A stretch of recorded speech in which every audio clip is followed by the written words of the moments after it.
जय श्री श्याम, राधे राधे। स्वागत है आपका एक और नए व्लॉग में। आज के व्लॉग में आपको लेकर चलेंगे मध्य प्रदेश के धार जिले के ऐतिहासिक शहर मांडू में, जिसे मांडव, मांडवगढ़ और सिटी ऑफ जॉय भी कहते हैं। मांडव विंध्याचल पर्वत की खूबसूरत पहाड़ी पर बसा है।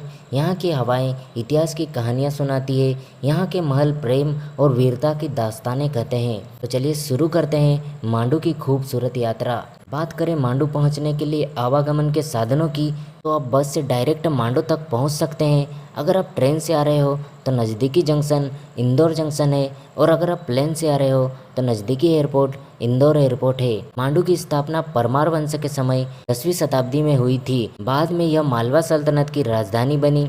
यहाँ की सबसे प्रसिद्ध कहानी बाज बहादुर और रानी रूपमती के अमर प्रेम की है, जिसने इस नगरी को और भी खास बना दिया।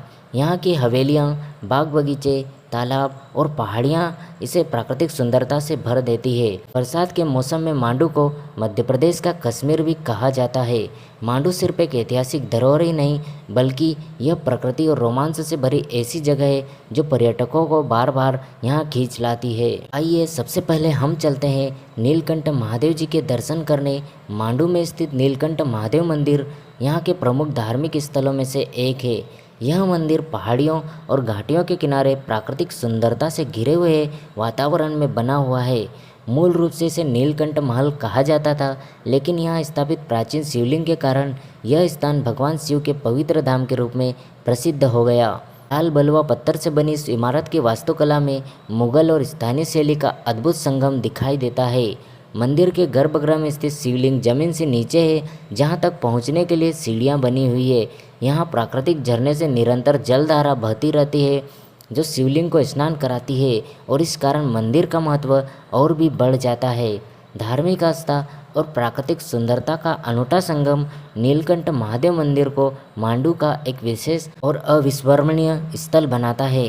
मंदिर के ऊपर हमको काफ़ी सारे बंदर इधर उधर उछल कूद मस्ती करते हुए दिख जाते हैं। बंदरों के साथ उनके छोटे छोटे प्यारे प्यारे नन्हे मुन्ने बच्चे भी होते हैं, जो बहुत ही प्यारे लग रहे हैं। और अब हम पहुंच चुके हैं सोनगढ़ के किले में, और यहाँ के नज़ारे देखकर मज़ा ही आ जाता है।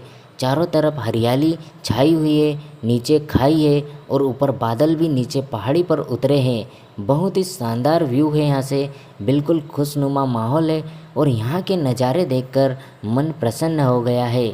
यहाँ का शांत और पवित्र वातावरण मन को शांति देता है, और प्रकृति प्रेमियों के लिए यह एक बहुत ही अच्छा स्थान है। तो अब हम चलते हैं लोहानी गुफा। मांडू किलाबंदी महलों और मंदिरों के साथ साथ लोहानी गुफाओं के लिए भी प्रसिद्ध है। ये गुफाएं मांडू किले के पास एक पहाड़ी ढलान पर बनी हुई है, और यहाँ प्राचीन काल की कला और अध्यात्म का अनूठा संगम देखने को मिलता है।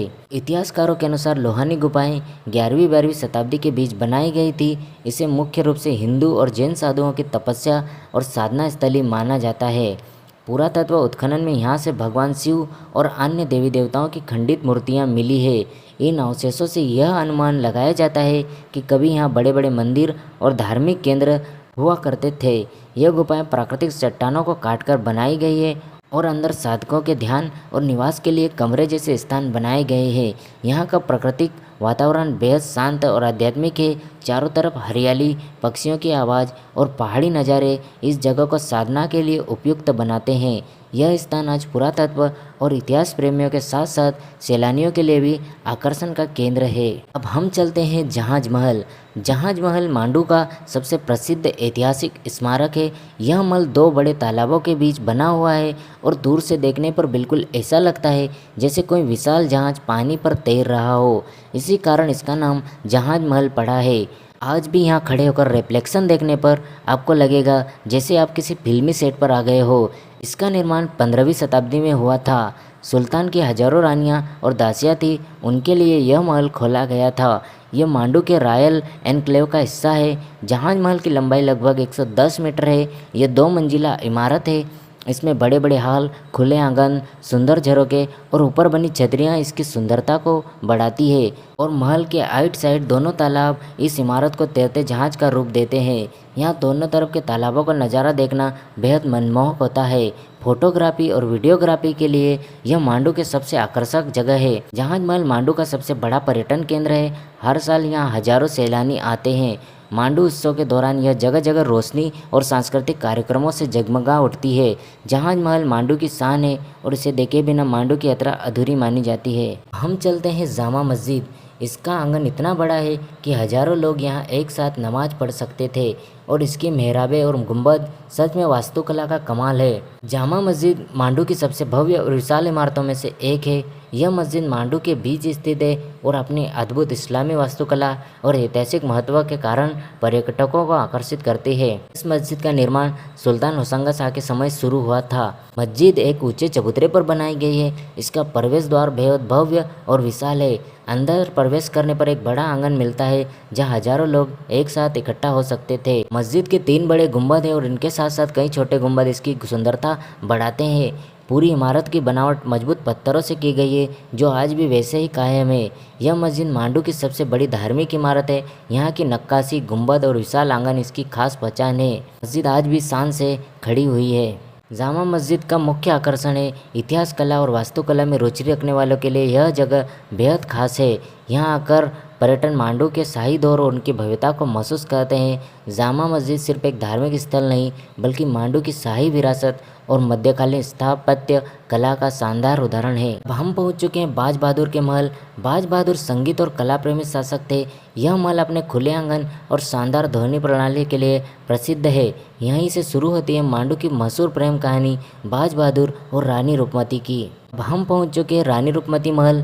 यहाँ से नर्मदा नदी का दृश्य दिखाई देता है। कहते हैं कि रानी रूपमती माता नर्मदा की भक्त थी और उनके दर्शन के लिए ही बाज बहादुर ने यह महल बनवाया था।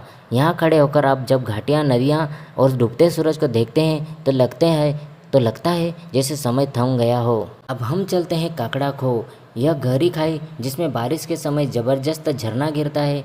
यह झरना करीब 150 से 200 फीट की ऊंचाई से गिरता है और चारों तरफ हरियाली का अद्भुत दृश्य प्रस्तुत करता है।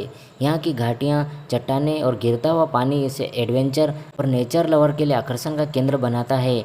बरसात के दिनों में यहाँ का पानी का बहाव तेज होता है और दूर तक पानी की गूंज सुनाई देती है। घाटी के किनारे खड़े होकर नीचे गिरते पानी को देखना रोमांचक और रोमांटिक दोनों अनुभव देता है। यहाँ से मांडू की पहाड़ियों का शानदार नज़ारा दिखता है। बरसात में पानी का बहाव तेज होता है इसलिए घाटी के किनारे सावधानी बरतनी चाहिए। यह जगह फोटोग्राफी और वीडियोग्राफी के लिए बहुत ही शानदार है। सुबह या शाम के समय यहाँ आना सबसे अच्छा अनुभव देता है। कुल मिलाकर काकड़ा खो मांडू का प्राकृतिक सौंदर्य स्थल है जो मांडू के ऐतिहासिक महलों और इमारतों से बिल्कुल अलग एक रोमांचक अनुभव कराता है। काकड़ा खो के पास ही संत शिरोमणि गुरु श्री रविदास जी की तपोभूमि धाम भी स्थित है। मांडू सिर्फ इतिहास नहीं बल्कि संस्कृति का भी खजाना है। यहाँ हर साल मनाया जाता है मांडू उत्सव जिसमें संगीत, नृत्य और लोक संस्कृति का अद्भुत संगम देखने को मिलता है। तो दोस्तों यह थी हमारी मांडू यात्रा जहाँ हर इमारत एक कहानी सुनाती है, हर तालाब इतिहास का दर्पण है और हर कोना अपनी सुंदरता से मन मोह लेता है। अगर आपको यह व्लॉग पसंद आया हो तो वीडियो को लाइक करें, शेयर करें एवं चैनल को सब्सक्राइब जरूर करें। धन्यवाद। जय श्री श्याम।